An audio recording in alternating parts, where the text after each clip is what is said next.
Dovrebbe arrivare questa mattina la Sea-Watch 3 con a bordo 194 persone salvate in 3 diverse operazioni al porto di Messina. Siamo felici di portare le persone soccorse a terra, afferma il team, che avverte. Mentre Sea-Watch si dirige verso Messina per portare in salvo le 194 persone a bordo, altre 2 imbarcazioni sono in difficoltà al largo delle coste libiche. Chiediamo a tutte le autorità competenti di intervenire immediatamente.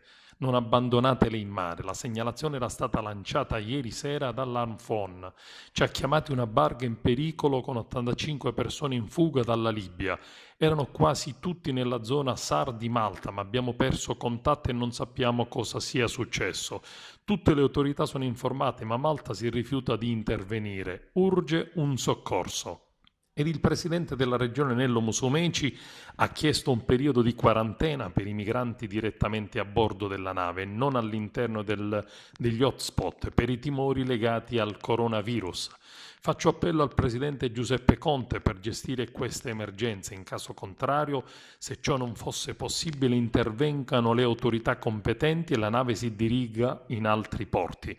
Gli fa eco l'ex ministro dell'Interno Matteo Salvini, che spiega: il Viminale ha autorizzato altri 200 sbarchi dalla nave Sea-Watch a Messina. Ha ragione il governatore della Sicilia Musumeci: non è possibile che in un momento come questo il governo permetta lo sbarco di altre centinaia di immigrati. Che l'Europa si svegli e se ne faccia carico. Si legge su un post su Facebook.